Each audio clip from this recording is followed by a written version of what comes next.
Hello दोस्तों, और आप लोग के सामने फिर एक नया वीडियो लेकर आए हैं, जो कि अभी इसके पहले हमने बताया था कि एक पावर प्लांट का वीडियो मैं आपको पढ़ाऊँगा, बताया था।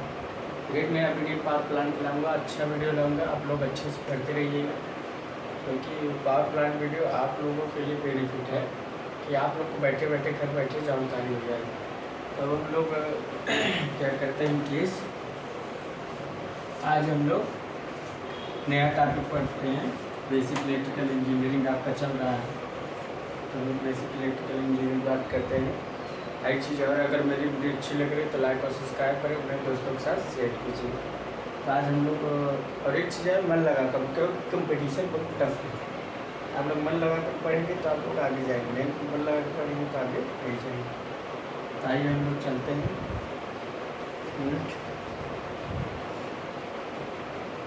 तो हम जानते हैं सर्किट सोर्स, सर्किट में सोर्स कितने होते हैं। अब सर्किट का सोर्स मतलब दो टाइप का होता है, एक करंट होता है, एक वोल्टेज होता है।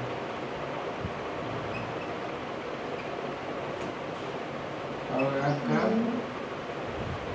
ये जो होता है सर्किट सोर्स की बात करें, ये तीन टाइप का, आइडियली, दूसरा प्रैक्टिकली, और तीसरा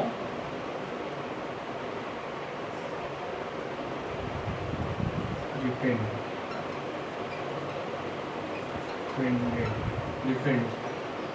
आइडियली, प्रैक्टिकली और डिपेंड। आइडियली को हम बोल सकते हैं इसको कांस्टेंट,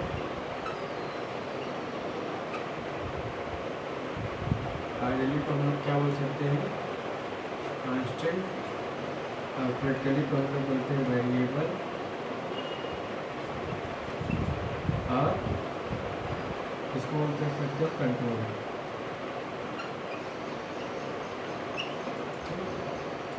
तो सर्किट सोर्स हमारे पास दो प्रकार से होते हैं, एक आपका वोल्टेज होता है और एक करंट सोर्स। ये तीनों में, ये दोनों में तीनों कॉमन है, ठीक। तो सर्किट सोर्स हमारे पास करंट होता है, वोल्टेज, दो सोर्स होता है, करंट सोर्स और वोल्टेज। करंट सोर्स में आइडियल, क्रिटिकल और डिपेंड। और आइडियल को हम कांस्टेंट बोल सकते हैं, क्रिटिकल को हम वेरिएबल बोल सकते हैं, डिपेंड को हम कंट्रोल बोल सकते हैं। तो इतना बता लीजिए आप लोग, उसके बाद आगे चलते हैं, सभी के बारे पढ़ते हैं, ठीक। एक बारे पढ़ते हैं आप लोग, आप उतार लीजिए, क्योंकि यही अब आगे धीरे धीरे हम लोग एक टॉपिक, छोटे छोटे टॉपिक आप लोग चलेंगे जो आपके लिए अच्छे से साबित होंगे। हमने इसके पहले बेसिक इलेक्ट्रिकल में आप लोगों को मान के चलिए क्या बताया था, तो आप लोगों को अपने फिगर देख के बताया था कि लीनियर किनारे में एक्टिव है कि पैसिव है। अगर पैसिव था तो एक्टिव था तो सेकेंड और फोर्थ में गैप बनता था, और यूनिलेटरल था तो फर्स्ट और थर्ड का गैप बनता था। बता लिए होंगे।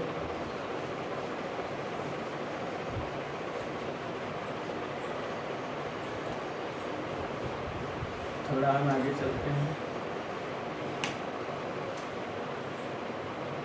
और बात करते हैं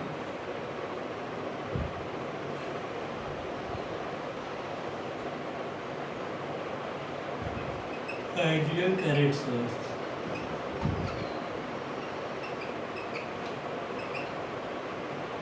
इसका मतलब है इस करंट सोर्स की जो करंट होती है वो कांस्टेंट होती है, मतलब न तो वेरी करते हैं न तो डिपेंड है। इसका इंटरनल रेजिस्टेंस फाइनाइट होता है, लिख सकते हैं।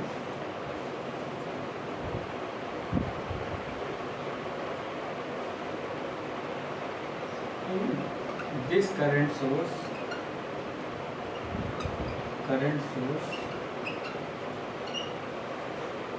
of current constant of current constant है।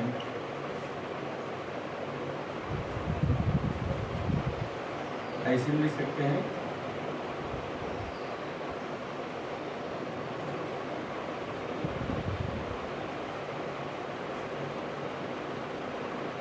Current source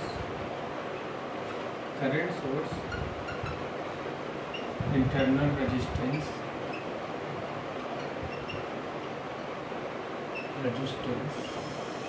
infinite. Current source internal resistance infinite मतलब या लिख सकते हैं in this current source, in this current source internal resistance, in this current source of current constant. Current जो होता है क्या होता है? कांस्टेंट होता है। करंट सोर्स का जो करंट होता है वो कांस्टेंट होता है। और in this current source internal resistance infinite.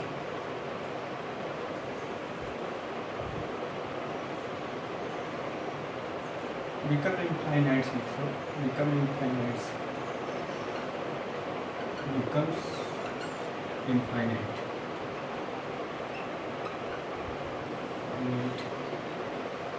इसका आइडियल करंट सोर्स का जो करंट होता है कांस्टेंट होता है। दूसरा अगर हम चले practical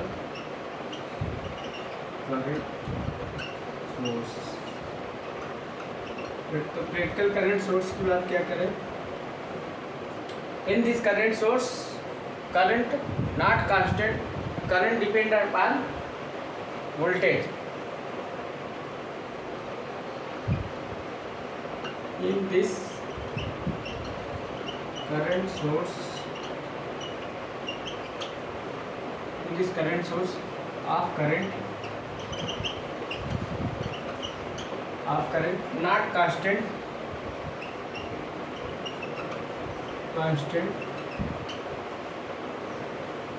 in this current source of current not constant depend upon voltage, depend upon किस पर? वोल्टेज पर। तो इसका क्या होता है? यार करंट सोर्स का जो करंट होता है नॉट कांस्टेंट नहीं होता, मतलब वेरी करता है, डिपेंड अपॉन वोल्टेज। तो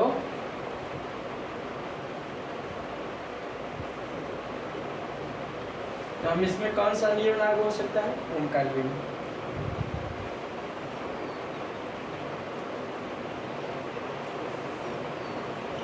in this rules, in this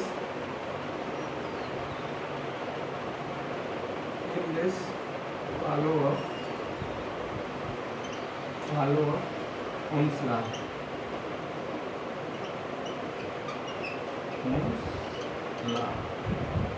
Ohm's law मतलब बी प्रोपोर्शनल आई। करंट और वोल्टेज में रिलेशन होता है, करंट वोल्टेज पर डिपेंड कर रहे हैं। Ohm's law लागू कर सकते हैं प्रैक्टिकली। कितना डाल लीजिए आप।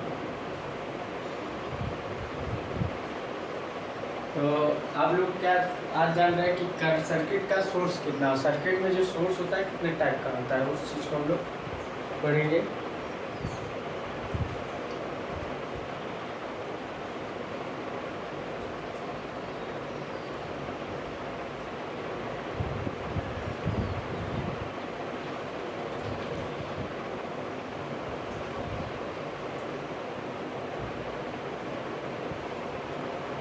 जो सर्किट का सोर्स होता है कितने टाइप का होता है,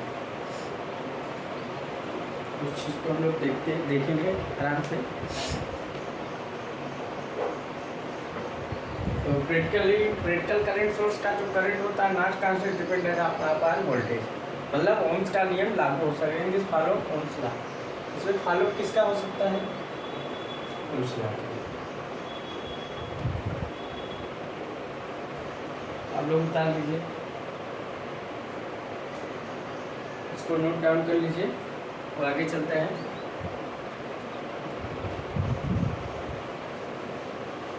अब आगे क्या चलते हैं? डिपेंड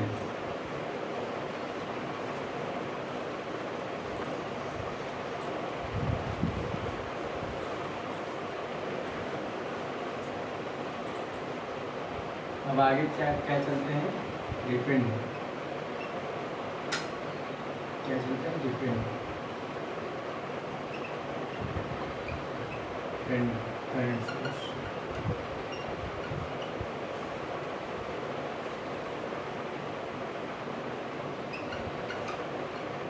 मतलब यह करंट सोर्स डिपेंड करता है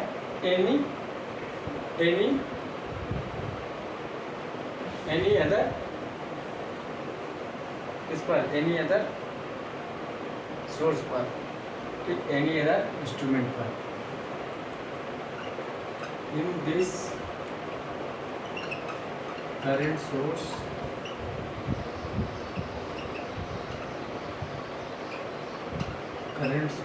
of current depend upon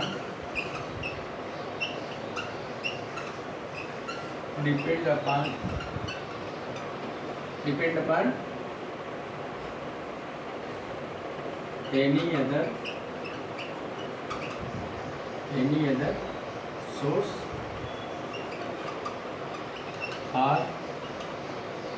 other source or equipment। तो ये क्या करता है, डिपेंड करता है किस पर। उसमें क्या था, जो था अपना एक आइडियल था, दूसरा प्रैक्टिकल था। प्रैक्टिकल में वेरिएबल करता था, तो depend upon equivalent source. Example में आप लोग देखते हैं डायोड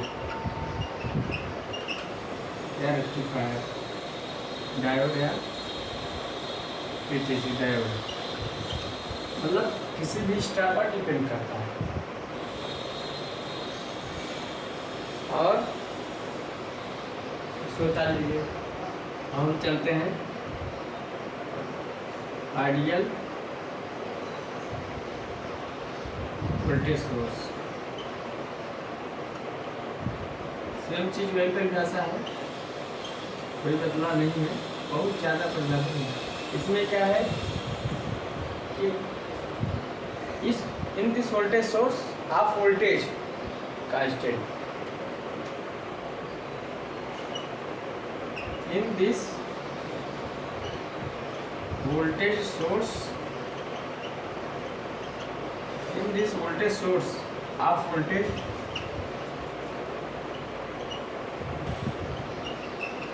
constant।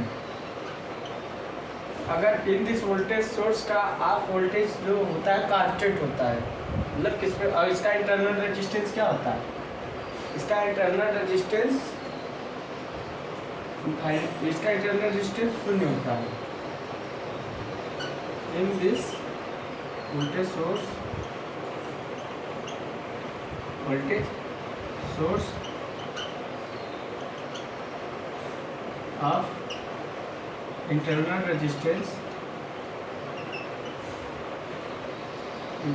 resistance ऐसे लिखो, internal resistance of constant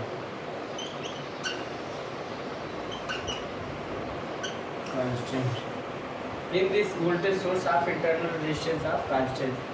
इसका तो इंटरनल रेजिस्टेंस होता है, क्या होता है, कांस्टेंट होता है। कांस्टेंट है, जीरो होता है, रेजिस्टेंस आप अंदर कांस्टेंट है, जीरो क्या होता है, जीरो। तो लिख सकते हैं VIR, इंटरनल रेजिस्टेंस जीरो। तो पूछता है कि वोल्टेज करंट सोर्स का जो इंटरनल रेजिस्टेंस क्या होता है, कांस्टेंट होता है और जीरो होता है। कभी कभी क्वेश्चन पूछता है कि जो आइडियल करंट सोर्स है उसका इंटरनल रेजिस्टेंस क्या होगा, आपका क्या होगा, आइडियल इंटरनल रेजिस्टेंस है, आइडियल करंट सोर्स है, इसका इंटरनल रेजिस्टेंस फाइनाइट होगा। मगर यही वोल्टेज सोर्स का पूछे तो जीरो होगा। क्वेश्चन में पूछ लेता है एग्जाम में, तो आप लोग को याद रखना है। लीजिए आप लोग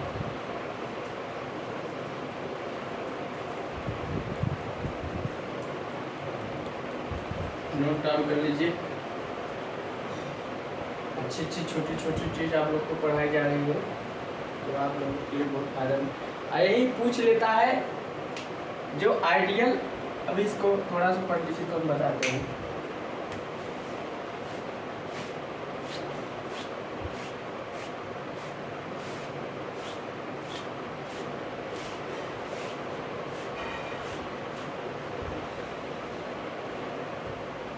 ताली हो गई, तो आगे चलते हैं।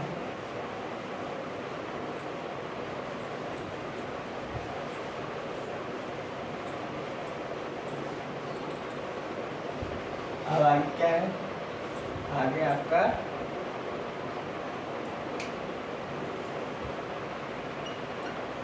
Practical voltage source.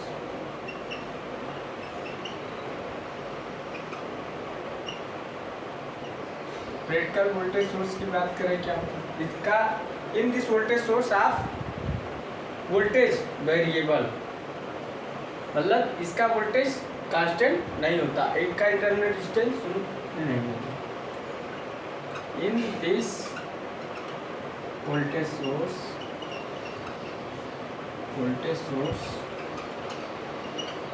Of voltage not constant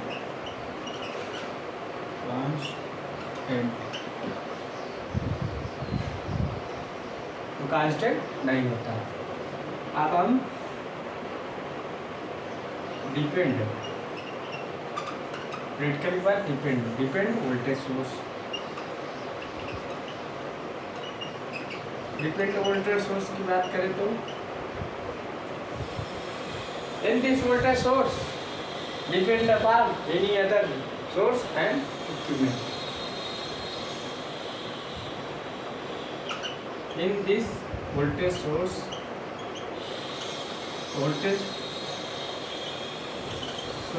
of voltage depend upon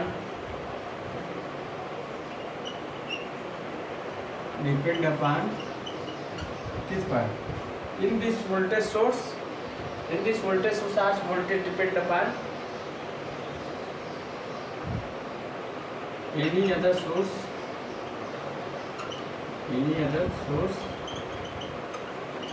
or equipment।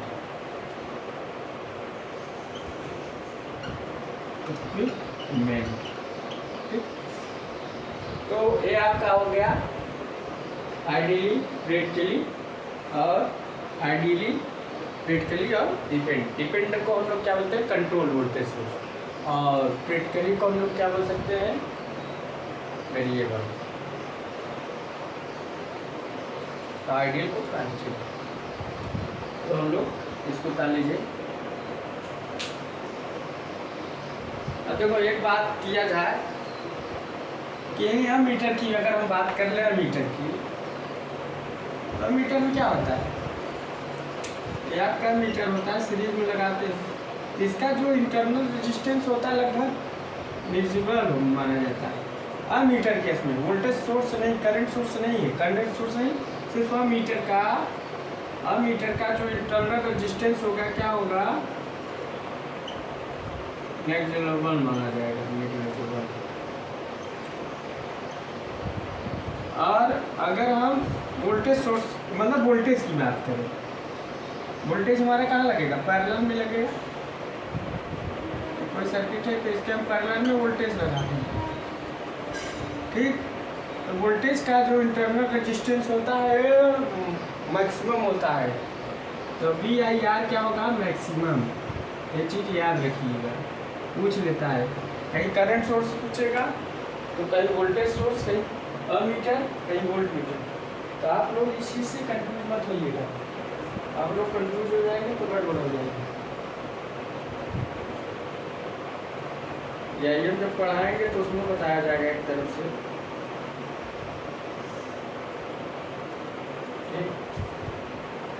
Confuse नहीं होना है, अपने आप को पढ़ना है। इसको ताली होगी। तो अमीटर का जो इंटरनल रेजिस्टेंस नेग्लिजिबल माना जाता है, वोल्ट मीटर का इंटरनल रेजिस्टेंस मैक्सिमम माना जाता है। आप करंट सोर्स और वोल्टेज सोर्स तो करंट सोर्स का internal resistance finite voltage source का इंटरनल रेजिस्टेंस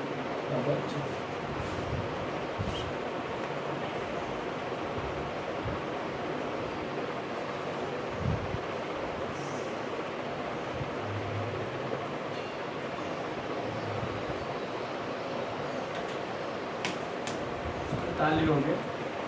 अब आगे चलते हैं। इलेक्ट्रिक नेटवर्क क्या होता है? Electric network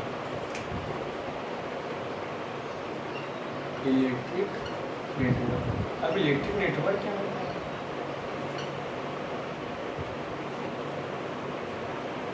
when critical circuit वह जटिल परिपथ जो कई लूपों और कई एलिमेंटों या कई पैसिव एलिमेंटों से मिलकर बना होता है। देखो इलेक्ट्रिक नेटवर्क क्या है? जैसे आपका ये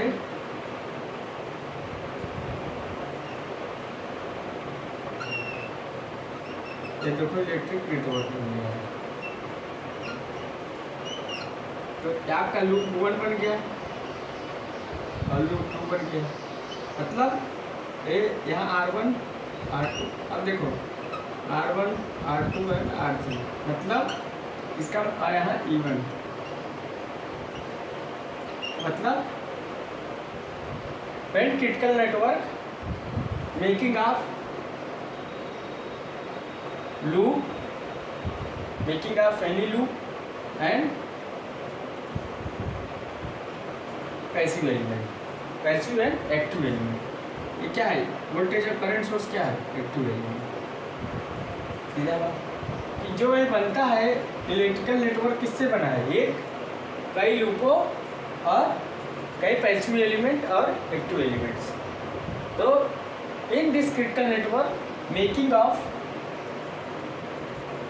any loop and passive and active element, समझ गए? लिखेंगे in this critical network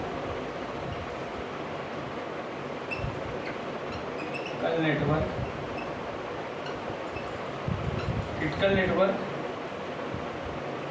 making of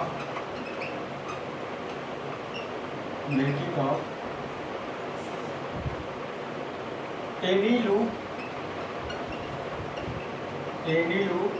and active element and passive element, active element and passive element।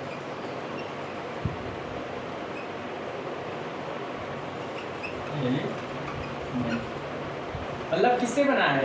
कई लूपों से, एक दो कई लूप हो सकते हैं और active element and passive element से मिलकर बना होता है आपका इलेक्ट्रिक नेटवर्क। ये उतार लीजिए, आपका ये हो गया total electric network.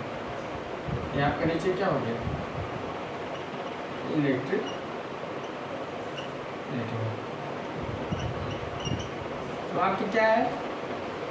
Active element क्या है? वोल्टेज और करंट सोर्स। और पैसिव एलिमेंट क्या है? Resistance, capacitance, inductance. हम और बनाना चाहे तो और बना सकते हो, इसको और बना सकते हो, इलेक्ट्रिकल बना सकते हो। यहाँ कैपेसिटर लगा दो, यहाँ रेजिस्टेंस लगा दो, यहाँ इंडक्टेंस लगा दो, यहाँ अब लो, अब और अच्छा बन गया। 1 2 अभी कैपेसिटर है, एक E2 हो गया, पॉजिटिव नेगेटिव A1 हो गया। AC है, AL है, R है, AR2 है। अब बोलिए बन गया ना? तो हमने क्या कहा कि when critical network making of any loop and passive element and active element. तो एक्टिव एलिमेंट से भी मिलकर बना है और पैसिव एलिमेंट से भी मिलकर बना होता है, कई एलिमेंटों से मिलकर बना होता है आपका इलेक्ट्रिक नेटवर्क। ये भी इलेक्ट्रिक नेटवर्क है, दोनों ताले हैं।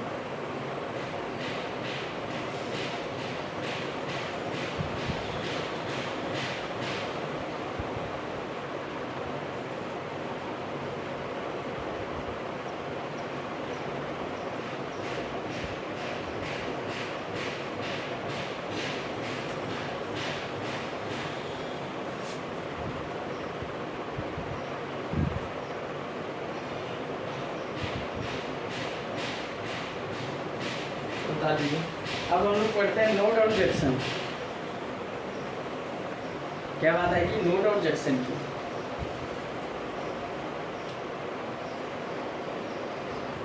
ताली हो गए। अब आता है नोड एंड जंक्शन की बात आती है। इसकी नोड और जंक्शन की बात।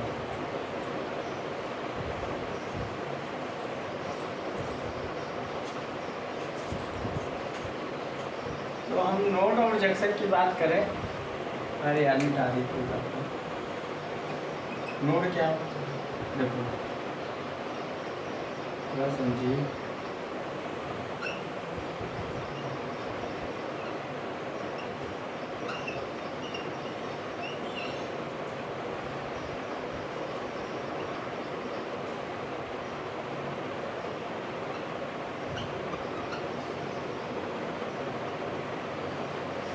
नोड क्या है?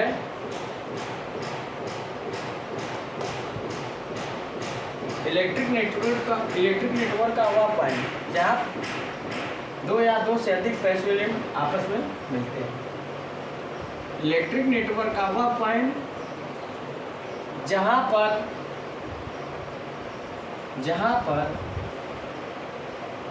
पैसिव एलिमेंट के दो या दो से एलिमेंट मिलते हैं। इलेक्ट्रिक नेटवर्क का वह पॉइंट जिस पर पैसिव एलिमेंट के दो एलिमेंट आपस में मिलते हैं। या पैसिव एलिमेंट के electric network in this point passive element two or more element. मतलब इलेक्ट्रिक नेटवर्क का वह पॉइंट, ये पॉइंट क्या है? इलेक्ट्रिक नेटवर्क का वह पॉइंट जिस पर पैसिव एलिमेंट के दो या दो से अधिक एलिमेंट मिलते हैं। ठीक, तो हिंदी में क्या लिख सकते हो, चाहे इंग्लिश में लिख सकते हो। इलेक्ट्रिक नेटवर्क का वह पॉइंट, वह बिंदु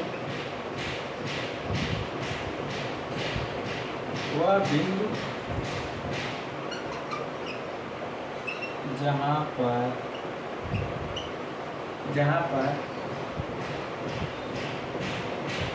पर पैसिव एलिमेंट के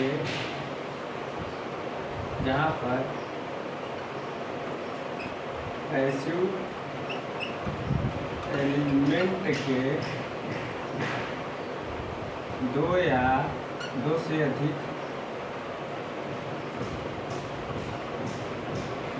अधिक एलिमेंट मिलते हैं।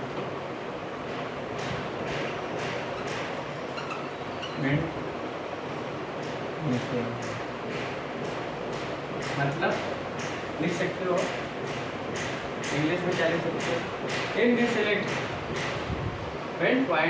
नेटवर्क का क्या लिख सकते हो? Electric network when point 2 and 2 more passive element adjoint are ऐसा लिख लो। ये आपका नोड हो गया। क्या हो गया? नोड हो गया, आपका नोड हो गया। यहाँ दो या दो से अधिक मिल रहा है, पैसिव एलिमेंट का दो पॉइंट हो गया, नोड हो गया। तो नोड में क्या होता है? पैसिव एलिमेंट के दो या दो से अधिक एलिमेंट आपस में मिलते हैं नोड में, तो नोड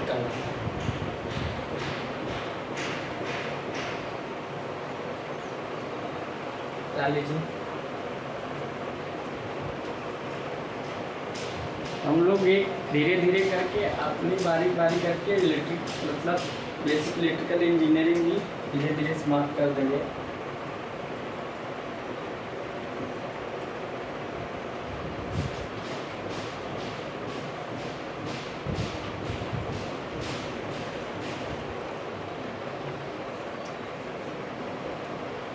आगे चलते हैं। अब आते हैं जंक्शन।